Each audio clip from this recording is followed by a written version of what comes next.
Assalamualaikum warahmatullahi wabarakatuh.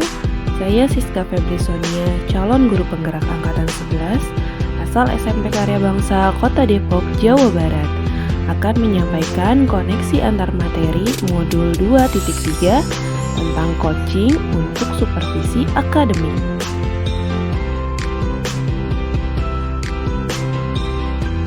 Setelah mempelajari modul ini, saya jadi mengetahui bahwa coaching adalah suatu hubungan kemitraan yang bertujuan untuk mengembangkan potensi individu melalui komunikasi yang efektif. Coaching bukan hanya tentang memberikan solusi, tetapi lebih kepada menciptakan ruang bagi individu untuk menemukan jawaban dan jalan mereka sendiri. Untuk melaksanakan kegiatan coaching dengan baik, tentunya sebagai coach kita harus memiliki paradigma berpikir coaching. Yang pertama, fokus pada coachee. Artinya, setiap sesi dimulai dengan pemahaman mendalam tentang kebutuhan, harapan, dan potensi mereka. Coach berperan sebagai pendengar aktif, mendorong coachee untuk menggali pemikiran dan perasaan mereka secara lebih dalam. Yang kedua, berpikiran terbuka dan menunjukkan rasa ingin tahu. Seorang coach tidak hanya menerima ide dan pandangan coachee, tetapi juga mengajak mereka untuk mempertimbangkan perspektif baru. Rasa ingin tahu yang tinggi menciptakan ruang untuk eksplorasi, di mana coachee dapat mengajukan pertanyaan dan menantang batasan mereka sendiri. Yang ketiga, memiliki kesadaran diri yang kuat. Hal ini sangat penting dalam proses coaching karena ketika coach memiliki kesadaran diri yang kuat, mereka dapat memahami diri mereka sendiri dan coachee dengan lebih baik. Ketika seorang coach memiliki kesadaran diri yang kuat, mereka dapat melakukan refleksi dan umpan balik yang konstruktif. Mereka dapat mengidentifikasi kekuatan dan area yang perlu ditingkatkan oleh seorang coachee. Yang keempat, mampu melihat peluang baru dan fokus pada masa depan. Seorang coach harus mampu melihat peluang baru dan fokus pada masa depan yang akan membantu coachee merancang langkah-langkah menuju tujuan mereka. Dengan visi yang jelas, mereka dapat didorong untuk mengambil tindakan konkret dan berani menjelajahi kemungkinan-kemungkinan yang ada. Melalui paradigma berpikir ini, coaching tidak hanya menjadi alat untuk mencapai tujuan, tetapi juga proses transformasi yang memberdayakan individu untuk menjadi versi terbaik dari diri mereka. Adapun kompetensi inti yang harus dimiliki untuk melakukan coaching, yang pertama adalah kehadiran penuh.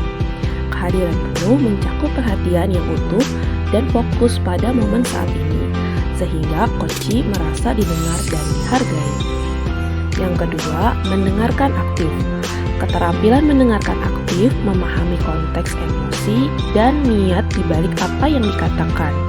Coach harus menunjukkan ketertarikan dan memberi umpan balik yang relevan, sehingga coachee merasa didukung dalam proses berpikir mereka. Potensi yang ketiga adalah mengajukan pertanyaan berbobot. Seorang coach harus menyampaikan pertanyaan berbobot. Pertanyaan berbobot ini adalah pertanyaan yang dirancang untuk mendorong pemikiran mendalam dan refleksi diri dari coachee. Yang keempat adalah mendengarkan dengan rasa. Rasa merupakan akronim dari rasakan, alami, sadari, dan afirmasi. Mendengarkan dengan rasa berarti coach tidak hanya mendengarkan secara verbal, tetapi juga merasakan dan memahami emosi coachee.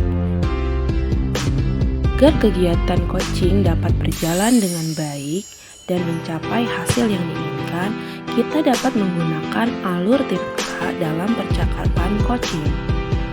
Alur tirta dalam percakapan coaching terdiri dari 4 langkah kunci. Yang pertama, tujuan, identifikasi, rencana, dan tanggung jawab. Pada langkah pertama, coach dan coachee menetapkan tujuan yang jelas dan terukur pada awal percakapan. Selanjutnya, coach mendorong coachee mengidentifikasi tantangan, kekuatan, dan peluang yang relevan dengan dirinya. Setelah itu, coach mendorong coachee untuk merumuskan rencana aksi konkret untuk mencapai tujuan tersebut. Dan terakhir, tanggung jawab ditentukan, di mana coachee berkomitmen untuk melaksanakan rencana yang telah disepakati, memastikan adanya dukungan dan akuntabilitas dalam proses coaching. Alur ini memberikan struktur yang membantu coachee fokus pada pengembangan diri dan pencapaian yang diinginkan. Supervisi akademik dengan paradigma berpikir coaching berfokus pada pengembangan dan pemberdayaan individu dalam lingkungan pendidikan. Dalam pendekatan ini, supervisor berperan sebagai coach yang mendukung guru dan staf akademik untuk mengeksplorasi potensi mereka, menemukan solusi untuk tantangan yang dihadapi, dan menetapkan tujuan yang bermakna. Dengan menggunakan keterampilan mendengarkan aktif, pertanyaan berbobot, dan umpan balik yang konstruktif, supervisor menciptakan ruang yang aman untuk refleksi dan pembelajaran. Paradigma ini tidak hanya meningkatkan kualitas pengajaran, tetapi juga mendorong kolaborasi dan inovasi dalam praktik pendidikan, sehingga menciptakan lingkungan belajar yang lebih efektif dan produktif.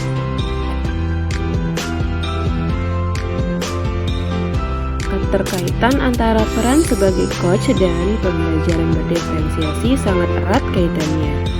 Kegiatan coaching membantu menciptakan lingkungan kolaboratif di mana guru merasa didukung dalam menerapkan pendekatan yang lebih inklusif, sehingga siswa dapat belajar dengan cara yang paling efektif bagi mereka.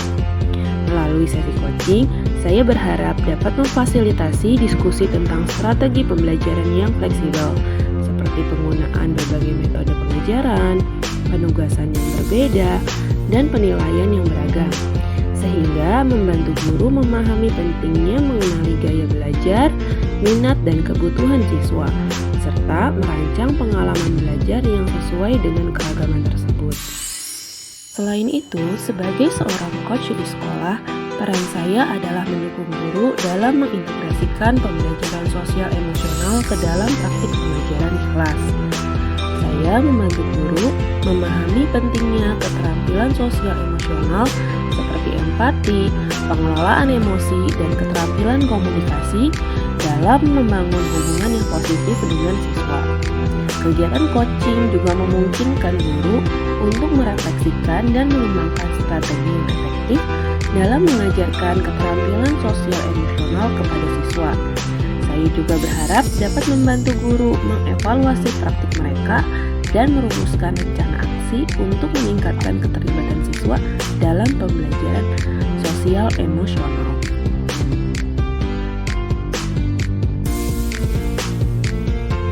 Sebagai pemimpin pembelajaran, kemampuan untuk mendengarkan aktif, memberikan umpan balik yang konstruktif, dan mengajukan pertanyaan berbobot sangat penting dalam memfasilitasi pertumbuhan profesional guru dan staf.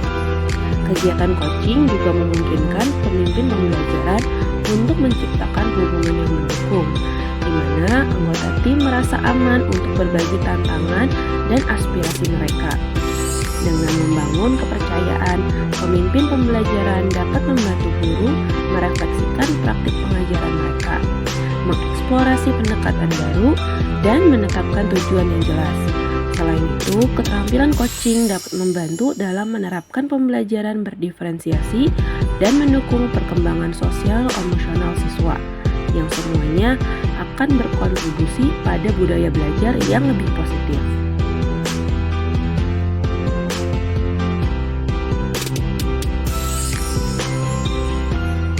Setelah mempelajari modul ini, saya lebih memahami bahwa coaching bukan sekedar memberikan solusi, tetapi lebih kepada menciptakan ruang bagi individu untuk menemukan jawaban dan jalan mereka sendiri melalui hubungan kemitraan yang setara. Paradigma berpikir positif dalam coaching dapat memicu perubahan signifikan dalam aspek profesional dan personal. Saya memahami pentingnya kompetensi coaching dan keterampilan interpersonal dalam hubungan kerja. Setelah mempelajari modul, saya juga merasa lebih siap untuk menerapkan modal Tirta dalam percakapan coaching dengan harapan dapat membantu rekan-rekan memaksimalkan potensi yang ada pada dirinya. Kedepannya, saya juga akan lebih banyak berlatih atau melakukan praktik coaching dalam mendengarkan aktif dan mengajukan pertanyaan berbobot untuk meningkatkan efektivitas coaching saya. Modul ini juga mengingatkan saya akan peran pentingnya coaching dalam supervisi akademik dan pengembangan sumber daya manusia. Dan saya akan berkomitmen untuk menerapkannya dalam menciptakan lingkungan belajar yang lebih mendukung. Demikian koneksi antar materi modul 23 yang saya sampaikan. Terima kasih, semoga tergerak, lekas bergerak, dan mari menggerakkan. Assalamualaikum warahmatullahi wabarakatuh.